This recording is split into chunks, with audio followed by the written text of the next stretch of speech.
Herkese merhaba arkadaşlar. Bugün çok güzel bir video ile karşınızdayız. Soru cevap videosu yapacağız. Biliyorsunuz çok güzel bir Instagram sayfamız var. Oradan videolar atıyoruz. Bu arada orayı da takip etmeyi unutmayın. Oradan bize çok fazla soru geliyordu. Biz de dedik ki bir soru cevap videosu yapalım. Hem de insanların sorularını cevaplamış olalım. Sizin sorularınız geldi bize. Biz de okuduk. Çok da güzel sorular var. Aralarından seçtiğimiz bazı soruları bugün cevaplayacağız. Tabii bu arada videoya geçmeden önce kanalımıza abone olmayı, videomuzu beğenmeyi unutmayın. Çip gerçekten çok önemli kediler ve köpekler için. Ülkemizde çok daha yeni başladı bu uygulama. Zorunluluk yeni getirildi. Çip uzun süredir takıyoruz ama zorunluluk yeni getirildi. Kesinlikle takılması çok önemli. Ama direkt yaşam fonksiyonlarını göremiyorsunuz tabii ki çipten. Çipin olayı şu. Hatta göstereyim de bir taraftan. Şöyle bir çip okuyucularımız var. Kayıp bir hayvan geldiği zaman biz hemen çip genelde böyle ikisi kupulu arasına takılır ya da kulak altına falan takılır. Hemen bu cihazı okutuyoruz. Aynı böyle barkod okuyucu gibi düşünebilirsiniz bunu. Burada bir kod çıkıyor. O kodu da Tarım Bakanlığı'nın sayfasında sisteme giriyoruz. Sisteme girdiğimiz zaman kedinin ya da köpeğin sahibinin, ailesinin tüm bilgileri çıkıyor. Hem adres bilgileri çıkıyor hem de telefon numarası çıkıyor. Hatta daha dün geldi bir tane mesela kaybolmuş. Hemen sisteme girdik. Sahibini aradık. Gelip alacaklar. Bu çok güzel bir uygulama. Ya bize sağladığı avantaj bu aslında ama bir GPS özelliği yok ya da yaşam fonksiyonunu gösteren bir çip değil bu. Ama kesinlikle öneriyorum, taktırmalısınız. Bazen ben de kullanıyorum. Getir Çarşı. Getir Çarşı pet shoplarına gerçekten çok fazla ürün var. Kedinizin ya da köpeğinizin ihtiyacı olan her şeyi bulabiliyorsunuz. Ve çeşit çeşit marka her şey var. İşin en güzel tarafı da semtinizdeki pet shoplardan söylemiş oluyorsunuz. Yani tanıdığınız, bildiğiniz aslında her zaman alışveriş yaptığınız esnaflardan alışveriş yapmış oluyorsunuz yine. Oradan sipariş verdiğinizde 30-45 dakika içerisinde kapınıza getiriliyor. Yani mesela bir kum söylediğinizde biliyorsunuz ağır 10 kiloluk kutular kapınıza kadar geliyor olması çok büyük bir avantaj. Ve birçok çeşitte bulunabildiği için Getir Çarşı Pet Shop'u tavsiye ederim. İç dış parazit. Yani iç dış parazitin kesinlikle yapılması çok önemli. Özellikle iç parazit için. Bunları zaten çokça anlattık aslında. İç parazitler biliyorsunuz hayvanların mide ve bağırsaklarında yaşayan kurtçuklar. Ve gerçekten bunlarla mücadele çok önemli çünkü insanlara da bulaşabiliyor ne yazık ki bu hastalıklar. O yüzden düzenli şekilde bu iç dış parazit uygulamanın yapılması önemli. Aynı zamanda dış parazitten de bahsedelim birazcık. Dış parazit uygulamaları için de biliyorsunuz bizim ülkemizde çok fazla sokak hayvanı var. Çok fazla sokak hayvanı olduğu için de çok da fazla pirekene var. Dışarı çıkmasa bile ne yazık ki biz bazen ayakkabılarımızla bile taşıyabiliyoruz. Dışarıda bir kedi bizim pantolonumuza süründüğünde oradan yumurtalar bir şekilde bizim evindeki kedilerimize ya da köpeklerimize bulaşabiliyor. O yüzden iç dış parazit uygulamasının düzenli yapılması çok önemli. Ve bahsettiğimiz damlalar aslında bir ay falan korunmayı sağlıyor. Aslında yazın ayda bir, kışın 2 ayda bir yapılmasını öneriyoruz. Çok da basit bir uygulama. Damla şeklinde evde kendiniz bile uygulayabileceğiniz bir şey aslında. O yüzden iç ve dış parazitlerin çok düzenli bir şekilde uygulanmasını kesinlikle tavsiye ediyorum. Bebişkom! Dur bakalım bal kafa. Şu gözlerini silelim. Kafalı olduğu için normalde böyle patileyip siliyorlar, temizliyorlar gözlerini ama temizleyemiyor şu anda. Ameliyat oldu bu arada. O yüzden biz düzenli temizliyoruz değil mi gözlerinizi? Evet bak kafam benim. Çok güzel bir kedisin sen. Harika bir kedisin. Evet öncelikle sokaktan kedi sahiplenmeniz çok güzel bir haber. O yüzden bu soru beni aynı zamanda mutlu etti.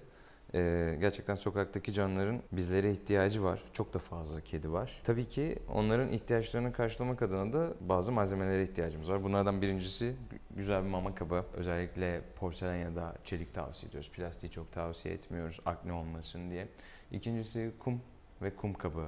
Kumun da olabildiğince tozsuz olmasını tavsiye ediyorum. Bunlar bizim öncelikle yaşamını sağlayabilmesi için, rahat edebilmesi için ihtiyaçlarımız. Tabii bir de kedi ilk sahiplenildiği zaman bir veteriner hekime muayene edilmesi bence çok önemli. Çünkü pusuda bekleyen hastalıklar olabiliyor. Yine şey çok önemli bu arada kedi sahiplenildiği zaman iyi bir mama kullanılması gerekiyor. Bazen böyle ilk alınca süt falan veriyoruz, sütü sindiremiyorlar. Genelde laktozu sindiremiyor kediler. O yüzden sorunlar yaşıyorlar. Bunlara dikkat etmek lazım. Bunları en pratik şekilde, daha önce de söylediğim gibi aslında ben Getir Çarşı Pet çok kullanıyorum. Yani sipariş verdiğiniz zaman 30-45 dakika içerisinde kapınıza geliyor zaten. Tavsiye ederim.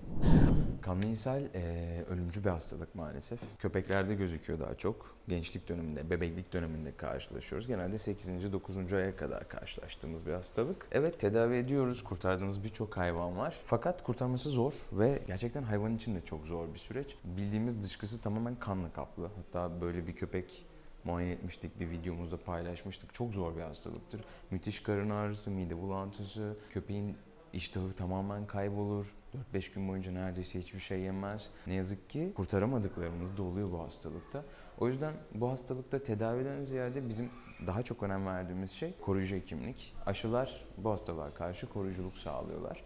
O yüzden düzenli olarak karma aşılarının bebeklik döneminde yapılması ve devamında da senede bir tekrar edilmesi çok önemli. Aşıların düzenli olarak yapılmasıyla beraber hastalıktan korunmuş oluyorsunuz zaten. Asıl olarak tedaviden ziyade koruyucu hekimlikle önlem alabildiğimiz bir hastalık bu. Güzel bir soru. Valla ben küçüklüğümden beri veteriner hekim olmak istiyorum. Çok uzun süredir. Ama aynı zamanda bir hobim olan futbol. Çok da güzel oynuyordum gerçekten. Sakatlanmasaydım muhtemelen olabilirdim de. Futbolcu olmak isterdim. Twitch'te ne zaman yayın açmayı düşünüyorum? Beni Twitch'e bulaştıran hanımefendi cevaplasın. Twitch'te ne zaman yayın açmayı düşünüyorsun? Ben Twitch'te Menel'in yayınlarına katılıyordum aslında. Bir ara açar mıyız dedik ama... Bir ara açacak gibi oldun. Yani açacağım diye kendine bilgisayar aldın ama o bahaneydi bence. İşte Bilgisayar almak için bahaneydi o. Kendini kandırdın. Ama Menel niye açmıyor bilmiyorum. Ben açmıyorum. Bıraktı, evlendi, bıraktı her şeyi. Hep o damat yüzünden. Yorumlarda damata sövün. Damada laf söyleyeyim. Ay ben geçtim.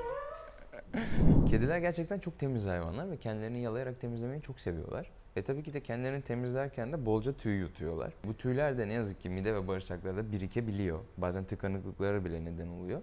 Bazen de midede kaldığı zaman mideyi rahatsız ediyor ve kedi bunu kusarak çıkartıyor. Bazen de çıkartamıyor ama her zaman değil bu. Ama biz istiyoruz ki kusarak çıkarmasın. Bizim istediğimiz şey doğal yollardan, sindirim yoluyla, dışkı yoluyla çıkması. O yüzden de aslında kusmaları istediğimiz bir şey değil. Biz malt kullanarak doğal yollardan çıkışını tavsiye ediyoruz. Bizler gibi düşünün. Nasıl kusmaktan nefret ederiz bizler de. Onlar için de kusmak güzel bir şey değil. Olabildiğince o yüzden kusmadan bu işi çözmeyi istiyoruz. Bu kedinin karakter yapısına göre değişkenlik gösterecek bir soru. Bazı kediler dışarıya çıkmaya ihtiyaç duyuyorlar. Bazı kediler dışarıyı hiç sevmiyorlar ve sürekli evde yaşamak istiyorlar. Aslında kediye göre değişen bir şey ama ben dışarıda yaşamasındansa evde olmasını daha doğru olacağını düşünüyorum. Alışacaktır zamanla. Çünkü dışarıda ömürleri çok kısa oluyor. Bir sürü hastalık var. Sürekli kavga ediyorlar. Zaten hele de şu zamanlarda kış aylarına giriş yaptık. Havalar çok soğuk. O yüzden eve alınması bence daha iyi olacaktır, daha sağlıklı olacaktır. Evet arkadaşlar, videomuzun sonuna geldik. Güzel bir video oldu. Bir taraftan işlerimi hallederken sorularınızı da yanıtlamış oldum. Arada yine yapacağız bunu. Yani Instagram'dan yine yayınlayacağız. Gelen soruları küçük küçük yanıtlayacağız. Yine sorularınız olursa diye Instagram'da takipte kalın. Kanalımıza abone olmayı da unutmayın. Videoyu beğenmeyi de unutmayın. Teşekkür ediyorum. Görüşmek üzere.